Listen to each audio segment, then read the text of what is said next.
कक्षा 8वीं के स्टूडेंट्स, आपके लिए यह 10वां वीडियो। स्टूडेंट्स, इसके पहले कुल 9 वीडियो जारी किए जा चुके हैं। अब तक जारी कुल 9 वीडियो में जो प्रारंभिक 8 वीडियो है वह आपके प्रथम चैप्टर आधुनिक काल में भारत का इतिहास चैप्टर से संबंधित है। इसके बाद क्रमवार जो वीडियो क्रमांक 9 है वह चैप्टर नंबर 2 व्यापार से साम्राज्य तक यानी चैप्टर नंबर 2 से संबंधित है। और अब आपके समक्ष वीडियो क्रमांक 10 है। यह भी चैप्टर नंबर 2 का ही क्रमवार विस्तार है। तो स्टूडेंट्स, जैसा आप देख रहे हैं, सब्जेक्ट है हिस्ट्री, इतिहास। वीडियो क्रमांक 10 है और चैप्टर नंबर 2 है जिसका शीर्षक है व्यापार से साम्राज्य तक। ठीक है, फ्रॉम ट्रेड टू टेरिटरी। जो इंग्लिश मीडियम के स्टूडेंट्स हैं उनके चैप्टर नंबर 2 में आप देख सकते हैं फ्रॉम ट्रेड टू टेरिटरी। और इस चैप्टर के हम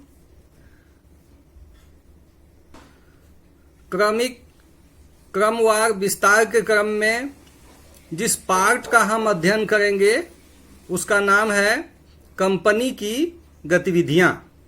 ठीक है, और जो अंग्रेजी माध्यम का जो पुस्तक उपलब्ध है उसमें आप देखेंगे east India company comes east, यानी कि ईस्ट इंडिया कंपनी पूरब के देश आती है, यानी कि भारत उसका आगमन होता है। तो कैसे होता है, किस प्रकार होता है, इसी का अध्ययन हमें इस वीडियो में करना है। ठीक है, तो स्टूडेंट्स, जैसा कि आप स्क्रीन पे देख रहे हैं, ईस्ट इंडिया कंपनी की गतिविधियां। ठीक है, तो अब इसकी हम शुरुआत करते हैं। भारत में व्यापारिक कोठी स्थापित करने के लिए ब्रिटेन के सम्राट जेम्स प्रथम ने, ध्यान दीजिएगा, जेम्स प्रथम ने 1608 ईस्वी में कैप्टन हॉकिंस, जिनका पूरा नाम है कैप्टन विलियम हॉकिंस, को राजदूत बनाकर जहांगीर के दरबार में भेजा था। जहांगीर तब के मुगल शासक थे। तो स्टूडेंट्स, वैसे तो ये एक छोटा सा पैराग्राफ है, लेकिन इसमें कई चीजें ऐसी हैं जो महत्वपूर्ण हैं और इन्हें सविस्तार मुझे आपको बताना होगा। फिर से एक बार इसको सुनिए। भारत में व्यापारिक कोठी स्थापित करने के लिए ब्रिटेन के सम्राट जेम्स प्रथम ने 1608 ईस्वी में कैप्टन हॉकिंस को राजदूत बनाकर जहांगीर के दरबार में भेजा था। जहांगीर तब के कौन थे? मुगल शासक थे, यानी कि दिल्ली के शासक थे। ठीक है स्टूडेंट्स, जैसा कि वीडियो बनाने के क्रम में मैं हमेशा इस बात का जिक्र करता हूं कि आप वीडियो देखते समय अपना टेक्स्ट बुक अवश्य खोल कर रखें। तो स्टूडेंट्स, अभी आपको अपने पाठ्यपुस्तक, इतिहास पाठ्यपुस्तक के चैप्टर नंबर 2 के पेज नंबर 20 पे आपको जाना है। ठीक है, आप पेज नंबर 20 के ठीक मिडिल सेक्शन पे बाईं हाथ की ओर देखिए, वहां पे लिखा हुआ है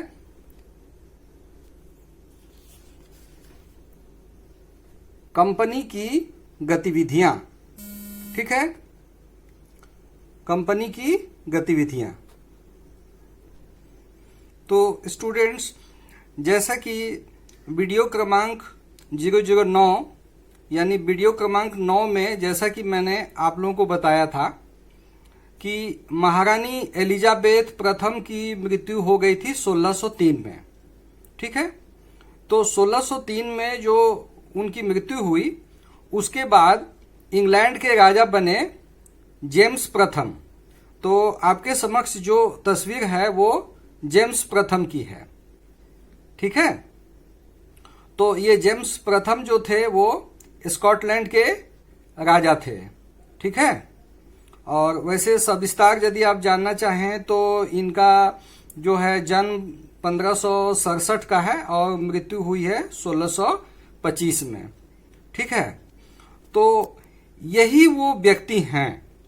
ठीक है, यही वो व्यक्ति हैं जिन्होंने सर्वप्रथम कैप्टन विलियम हॉकिंस को एक ब्रिटिश जहाज जिसका नाम था हेक्टर, ठीक है, तो उस ब्रिटिश जहाज यानी जो शिप था, समुद्री जहाज, उसके माध्यम से कैप्टन विलियम हॉकिंस को भारत के तत्कालीन मुगल बादशाह जो थे जहांगीर, उनके दरबार में भेजे थे। ठीक है, तो इतनी बात आपको याद रहनी चाहिए कि 1608 में इंग्लैंड के राजा थे जेम्स प्रथम। ठीक है, और इन्हीं के द्वारा कैप्टन विलियम हॉकिंस को भारत भेजा गया था। किस रास्ते से भेजा गया था? समुद्री रास्ते से। और उनके पास आने का साधन क्या था? उनके पास आने का साधन था एक समुद्री जहाज, जो बच्चों आज के जमाने के अनुसार उतना अधिक विकसित तो नहीं था, लेकिन जो भी था उस जमाने के अनुसार बहुत अच्छा था। और उस ब्रिटिश जहाज का नाम था हेक्टर। ठीक है स्टूडेंट्स, देखिए ये ब्रिटिश ईस्ट इंडिया कंपनी के दस्तावेजों में जो कुछ आंकड़े और चित्र उपलब्ध हैं उसके अनुसार जो हेक्टर जहाज जो है वो ये था।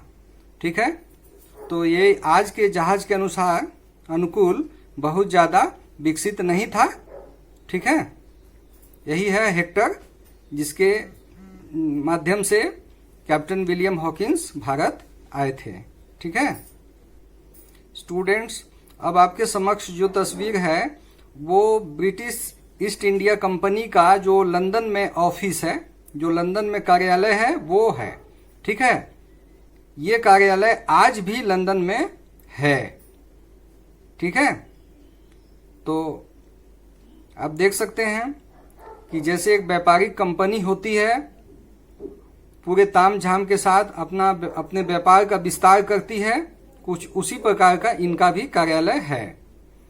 और इस भवन के सामने आप देखिए उस जमाने के अनुसार जो भी साधन हुआ करते थे आवागमन के, वो सारे कुछ यहाँ दिखाई दे रहे हैं। ठीक है स्टूडेंट्स, अभी आपके समक्ष जो तस्वीर है वो ईस्ट इंडिया कंपनी का लोगो है, एम्ब्लेम है।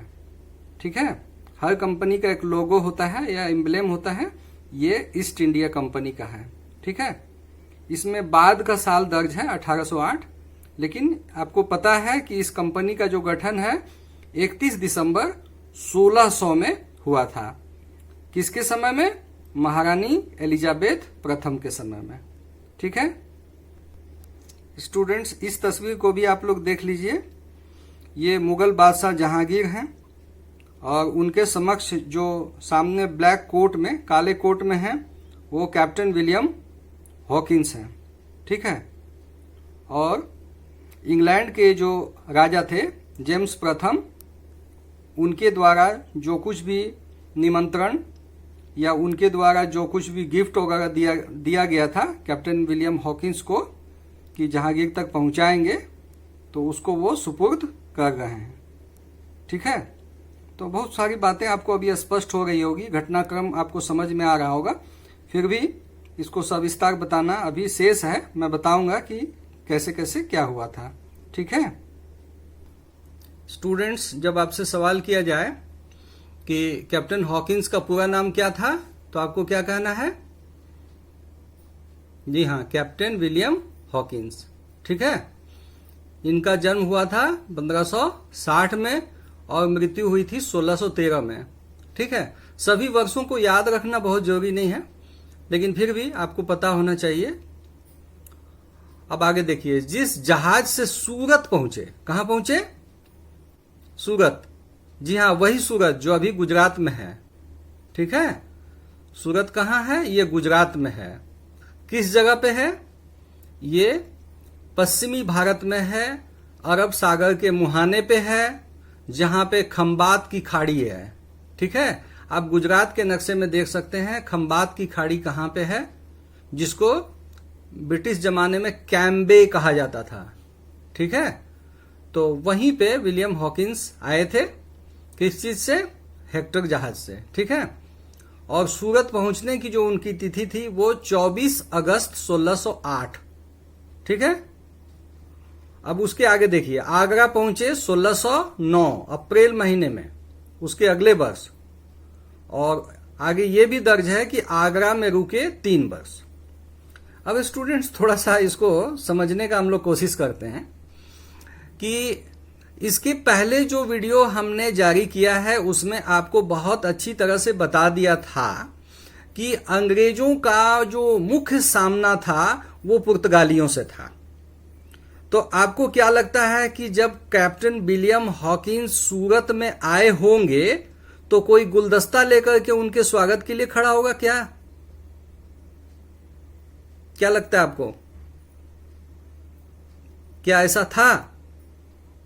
जी नहीं, बिल्कुल ऐसा नहीं था, क्योंकि उस समय सूरत का जो बंदरगाह था वह पूरी तरह से पुर्तगालियों के कब्जे में था और वे किसी भी प्रकार से नहीं चाहते थे कि अंग्रेज या किसी भी दूसरे यूरोपीय देश का कोई भी व्यापारी सूरत के बंदरगाह पे आए।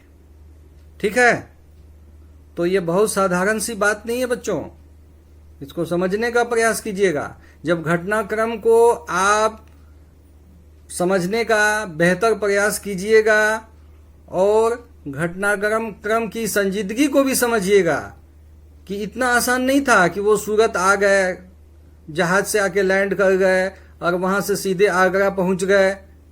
पता है आपको सूरत से आगरा कितना दूर है? मालूम है? सूरत से आगरा की दूरी है लगभग 1300 किलोमीटर, 1300 किलोमीटर। ठीक है, आज जो सबसे तेज ट्रेन जो है ना, जो सबसे तेज ट्रेन भी जाती होगी सूरत से आगरा, उसको कम से कम 9 से 10 घंटे का समय लगता होगा।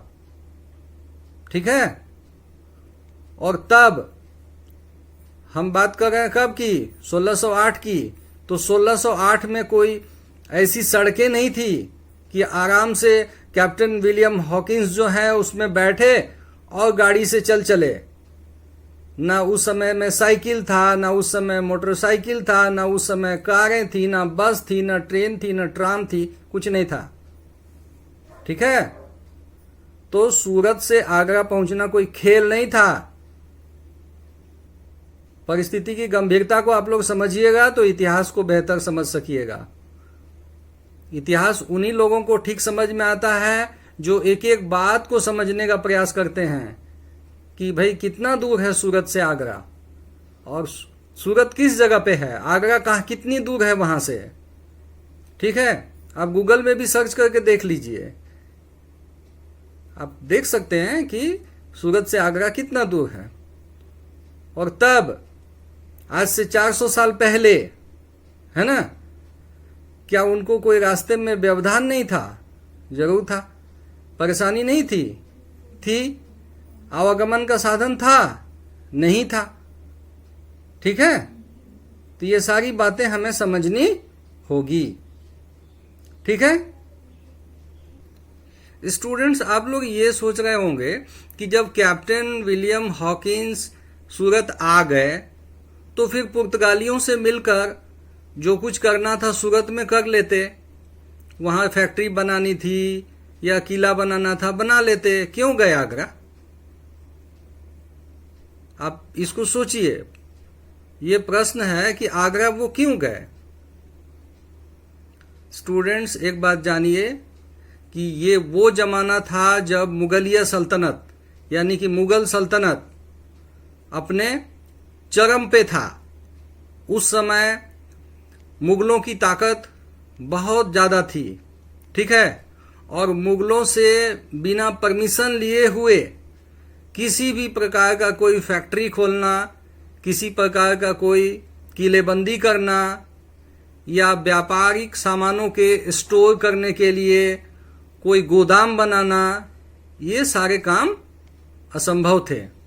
ठीक है, ऐसे भी आप किसी भी देश में आप चले जाइएगा और वहां जाकर के आप कोई फैक्ट्री बना लीजिएगा, ये तो संभव नहीं है ना।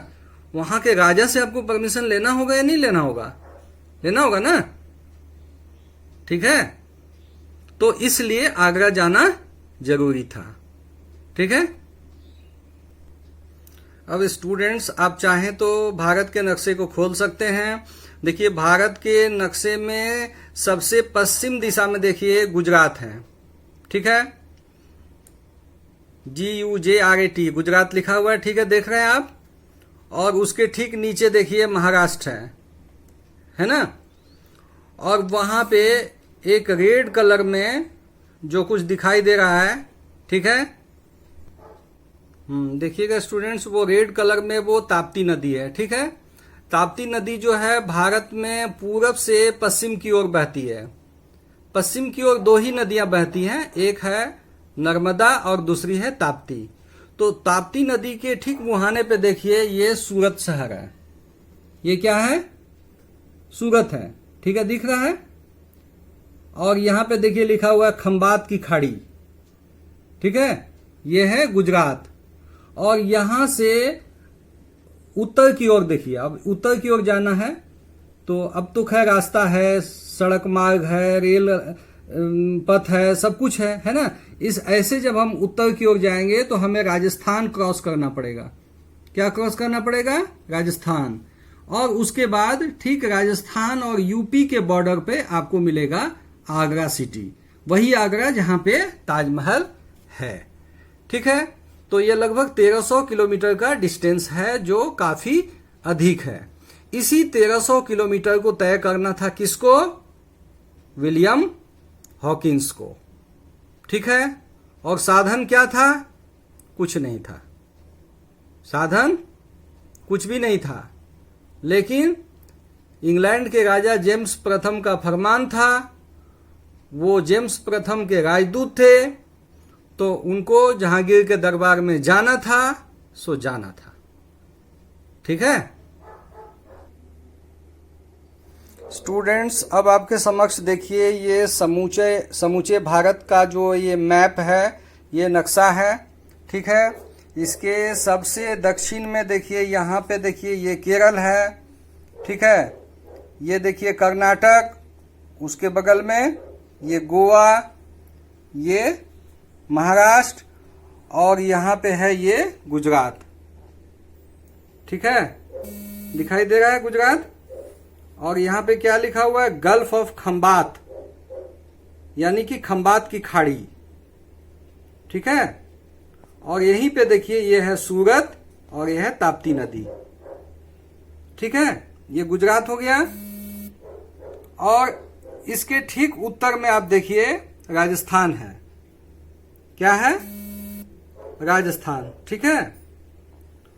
तो जब विलियम हॉकिंस को सूरत से आगरा जाना था तो उनको गुजरात से राजस्थान होते हुए, है ना, ये देखिए यहाँ पे ये उत्तर प्रदेश में देखिए, यहाँ पे आप देख सकते हैं ये मथुरा, ये आगरा, ठीक है। आपको शायद दिख रहा होगा ये आगरा सिटी है, ठीक है। ये कहाँ पे है? ये उत्तर प्रदेश में है। तो इस दूरी को तय करना था किसको? कैप्टन विलियम हॉकिंस को। तो स्टूडेंट्स, चलिए अब हम पेज नंबर 16 में फिर से एक बार आ जाते हैं, कंपनी की गतिविधियां, ठीक है। देखिए यहां जो लिखा हुआ है इसको समझना है। भारत में व्यापारिक कोठी स्थापित करने के लिए ब्रिटेन के सम्राट जेम्स प्रथम ने 1608 ईस्वी में कैप्टन हॉकिंस को राजदूत बनाकर जहांगीर के दरबार में भेजा था। तो स्टूडेंट्स, ये जानिए व्यापारिक कोठी क्या होती है।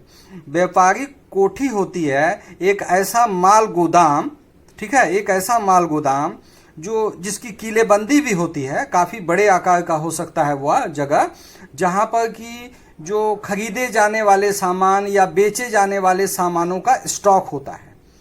तो अभी इस वीडियो को के संप्रेषण के क्रम में मैं कई बार फैक्ट्री शब्द का प्रयोग किया हूं, तो अभी वर्तमान में हम जिस फैक्ट्री की बात करेंगे उस फैक्ट्री का आपको ये अर्थ नहीं लगाना है कोई निर्माण फैक्ट्री नहीं, जहां किसी चीज का उत्पादन होता है वो फैक्ट्री नहीं। फैक्ट्री का मतलब यहाँ पे व्यापारिक कोठी से है, ठीक है। तो व्यापारिक कोठी वह जगह हुई जो जहां पे सामानों का स्टॉक रखा जाता है, ठीक है। स्टूडेंट्स, इस तस्वीर को आप देख सकते हैं, ये सूरत की वो व्यापारिक कोठी है जिसका निर्माण जो है कैप्टन विलियम हॉकिंस के प्रयास के बाद पूरा हुआ था, ठीक है। देखिए इस प्रकार की कोठी होती थी, देखिए ये कितने बड़े आकार का है ना। तो चलिए फिर से एक बार, भारत में व्यापारिक कोठी स्थापित करने के लिए ब्रिटेन के सम्राट जेम्स प्रथम ने, अब व्यापारिक कोठी भी समझ गए, ब्रिटेन भी समझ गए, सम्राट जेम्स प्रथम भी समझ गए, कब की घटना है 1608 ये भी समझ गए, कैप्टन हॉकिंस को भी आपने जान लिया, कौन थे वो, राजदूत थे, है ना। कहाँ आए थे, जहांगीर के दरबार में आए थे, ठीक है। ये जहांगीर कौन है, ये वही जहांगीर हैं जिनको शहजादा सलीम भी कहा जाता था, ठीक है।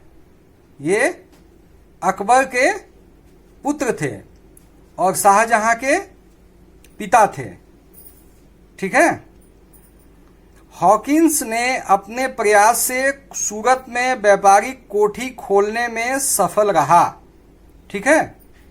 अब आगे देखिए, टॉमस रॉ भी भारत आया, जिसे जेम्स प्रथम ने मुगल दरबार में समुद्री तटों पर अंग्रेजी व्यापारिक कोठी स्थापित करने के उद्देश्य से भेजा था।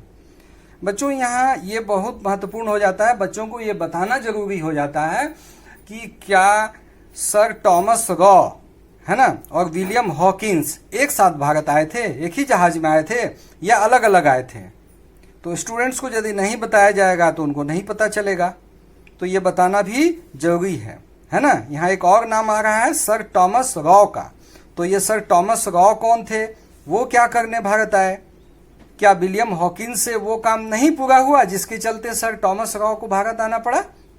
जी हाँ, बहुत सारी ऐसी बातें हैं जो विलियम हॉकिंस नहीं पूरा कर पाए, ठीक है। विलियम हॉकिंस से जो काम पूरा नहीं हुआ उस काम को पूरा किया सर टॉमस रॉ ने, क्योंकि उस समय बच्चों सबसे बड़ी बाधा पहुंचाने का जो काम है वो कर रहे थे पुर्तगाली, ठीक है ना। पुर्तगालियों के जो जासूस थे वो जहांगीर के दरबार में भी थे, और पुर्तगाली किसी भी कीमत पे अंग्रेजों को नहीं चाहते थे कि उनको परमिशन मिले कि वो सूरत में या भारत के किसी भी क्षेत्र में व्यापार कर सकें, ठीक है। तो बहुत आसानी से कोई चीज उपलब्ध। तो चलिए स्टूडेंट्स, अब हम सर टॉमस रॉ के बारे में भी विस्तार से जान लेते हैं। तो जैसा कि मैं पहले आप लोगों को बता चुका हूं कि ईस्ट इंडिया कंपनी की स्थापना कब हुई थी, ये हुई थी सन 1600 में, है ना। और यदि और आप इसको डिटेल्स में याद रखना चाहते हैं तो ईस्ट इंडिया कंपनी का जो स्थापना की तिथि है वो 31 दिसंबर 1600 है, ठीक है। अब उसके आगे है कि विलियम हॉकिंस जहांगीर के दरबार में कब आए। देखिए स्टूडेंट्स, वो विलियम हॉकिंस जो हैं वो जहांगीर के दरबार में जाते जाते उनको अप्रैल 1609 हो गया था, ठीक है। 1608 में वो सूरत में भले आ गए थे, लेकिन उसके बाद भी उनको समय लगा था आगरा तक जाने में। तो आगरा वो पहुंचे थे 1609 में, ठीक है। तो इसको 1609 ही आपको समझना है, ठीक है। अब आगे देखिए, लेकिन विलियम हॉकिंस को सूरत में फैक्ट्री खोलने की अनुमति नहीं मिली।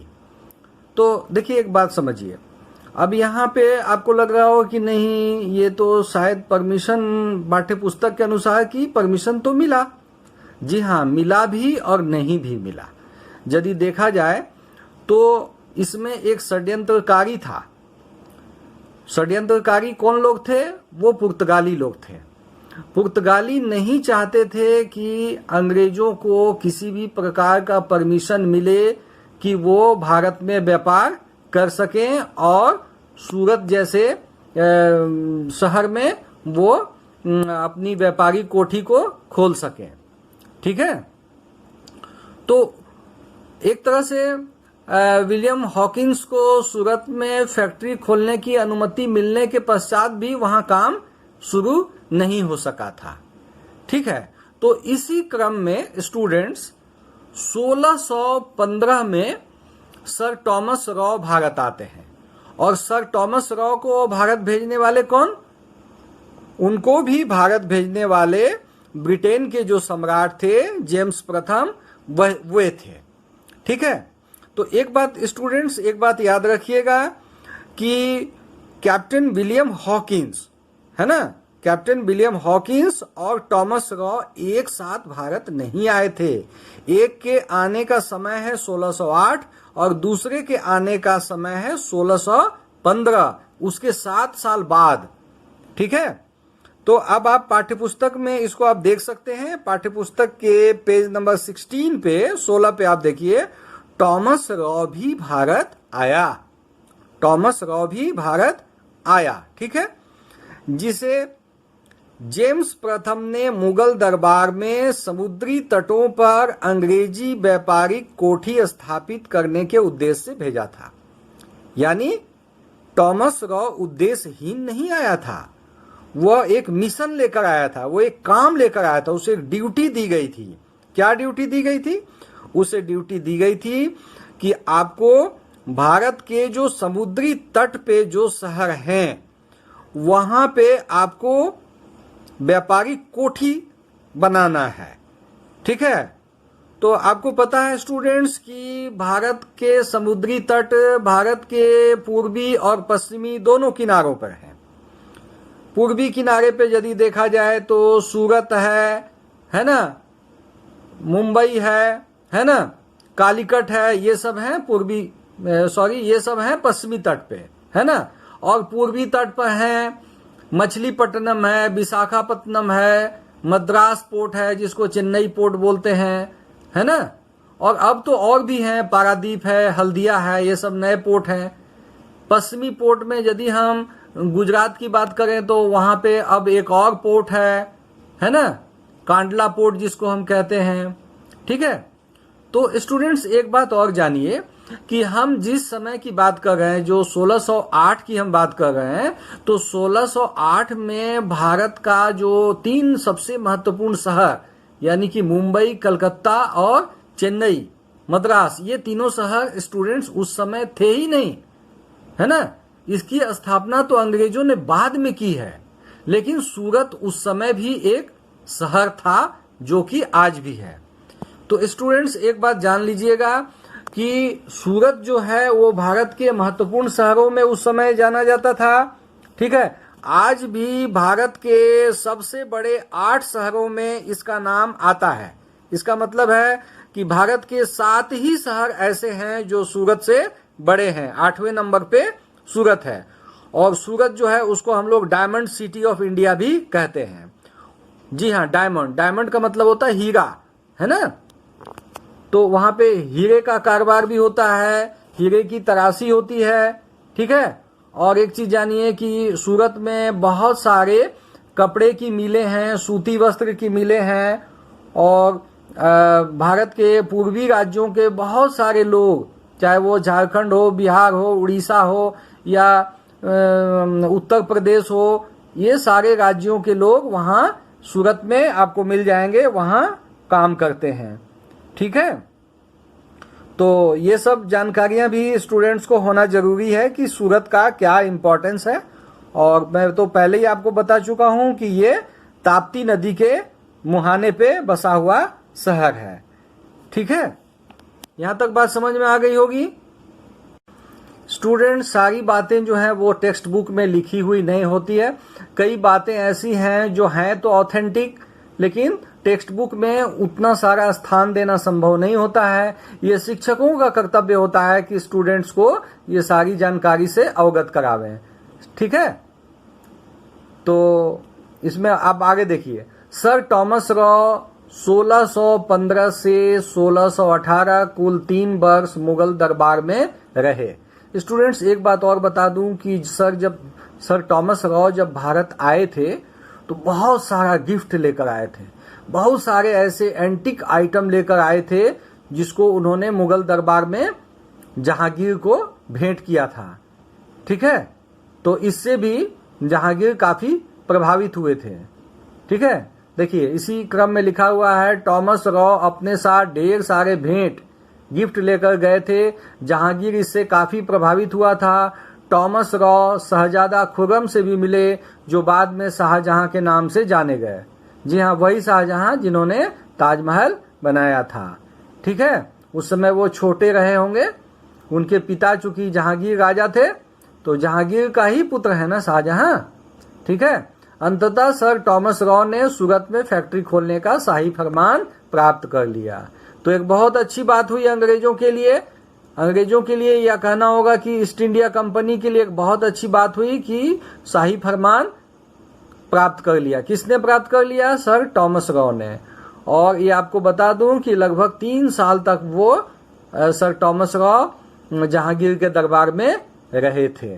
ठीक है स्टूडेंट्स, इतिहास पढ़ाने के क्रम में बहुत सारी बातें बच्चों को बताना बहुत आवश्यक हो जाता है।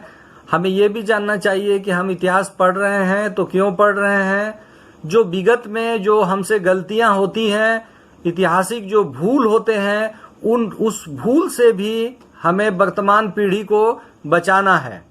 तो स्टूडेंट्स जरा ध्यान दीजिएगा कि एक समय ऐसा था जब सर टॉमस रॉ और विलियम हॉकिंस जैसे लोग, है ना, ये जहांगीर के दरबार में जाकर अपना सर पटक रहे थे, है ना।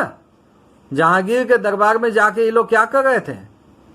ये लोग एक तरह से खुशामदी कर रहे थे, है ना, और किसी भी प्रकार से चाह रहे थे कि इनको शाही फरमान प्राप्त हो जाए फैक्ट्री खोलने के लिए, है ना, व्यापारिक कोठी खोलने के लिए। ठीक है, जो कि इनको मिल भी जाता है। लेकिन स्टूडेंट्स एक बात और जानिए कि जहांगीर के बाद कौन हुए सम्राट? शाहजहां हुए। शाहजहां के बाद औरंगजेब का युग चला, है ना, और उसके बाद बहुत सारे मुगल राजे हुए जो कि उतने इंपॉर्टेंट नहीं है। लेकिन स्टूडेंट्स एक बात और जानिए कि सन 1857 की क्रांति के समय जो अंतिम मुगल बादशाह थे बहादुर शाह जफर, है ना, जिनको बहादुर शाह द्वितीय भी कहा जाता है, तो इनके साथ अंग्रेजों ने कितनी बड़ी बदसलूकी की थी, है ना। आपको पता होना चाहिए कि बहादुर शाह जफर के दोनों बेटों को गोलियों से उड़ा दिया गया था, और खुद बहादुर शाह जफर जो कि काफी अधेड़ थे, लगभग 85 साल का उनका उम्र था, इतना उम्र होने के बावजूद भी उनको और उनकी पत्नी को, है ना, बैलगाड़ियों में बिठाकर एक प्रकार से बंदी बनाकर इन लोगों को हमारे पड़ोसी देश बर्मा, जिसको आज हम म्यांमार कहते हैं, उस देश में इनको सजा के तौर पे देश निकाले की सजा दी गई। और स्टूडेंट्स ये बात जानिए कि बहादुर शाह जफर की बर्मा में ही मृत्यु हो गई, रंगून में ही मृत्यु हो गई, और एक साधारण कब्र वहां बना हुआ है। तो अंतिम मुगल सम्राट का क्या हश्र हुआ, और जो भी हश्र हुआ अंग्रेजों के कारण हुआ। तो स्टूडेंट्स ये बात हमें समझना होगा, और हमें ये बातें समझना भी चाहिए, क्योंकि यदि इतिहास सिर्फ हम लोग जो है परीक्षा में अच्छे अंक लाने के लिए या परीक्षा के प्रश्न पत्र को सॉल्व कर देने के लिए नहीं पढ़ते हैं, बल्कि अपनी वर्तमान पीढ़ी को, है ना, अपनी वर्तमान जो पीढ़ी है उसको अपने विगत के अनुभवों से जानकारी संपन्न करना भी जरूरी होता है ना। वे सारी जानकारियां वर्तमान पीढ़ी को होनी चाहिए जो विगत में जो पिछली पीढ़ियों के द्वारा जो कार्य किए गए, अच्छा या बुरा जो भी, उससे वर्तमान पीढ़ी को अवगत कराना आवश्यक होता है। इसलिए भी इतिहास पढ़ना जरूरी होता है। ठीक है स्टूडेंट्स, तो स्टूडेंट्स हम वीडियो सीरियल नंबर 10 जो है उसका अब इसे हम समाप्त करते हैं, और इस चैप्टर पे और भी वीडियो बनाऊंगा, और ये क्रमवार होगा। और फिर से आपको एक बार मैं रिपीट कर दूं कि चैप्टर नंबर 1 पे सीरियल नंबर 1 से लेकर 8 तक, यानी 1 से लेकर 8 तक कुल 8 वीडियो हैं, और वीडियो क्रमांक 9 और ये जो अभी वर्तमान में आप देख रहे हैं ये वीडियो क्रमांक 10 है। ये चैप्टर नंबर 2 से है जिसका नाम है व्यापार से साम्राज्य तक। तो अभी इस चैप्टर की समाप्ति तो संभव नहीं है, इसमें काफ़ी कुछ बताना है, लेकिन इस वीडियो का समापन मैं यहीं पे कर रहा हूँ और आशा है कि आप लोग सारी बातों को अच्छी तरह से समझ पाए होंगे। और स्टूडेंट्स, प्रत्येक चैप्टर के अंत में मैं एक प्रश्नोत्तर सीरीज का एक वीडियो तैयार करने के लिए बहुत जल्द ही एक वीडियो लाऊंगा, है ना। तो इस चैप्टर की समाप्ति के पश्चात भी एक वीडियो और होगा जिसमें कि आपको चैप्टर नंबर 2 से संबंधित जो क्वेश्चन आंसर है उसको मैं समाहित करूंगा। ठीक है, धन्यवाद स्टूडेंट्स। ठीक है, धन्यवाद।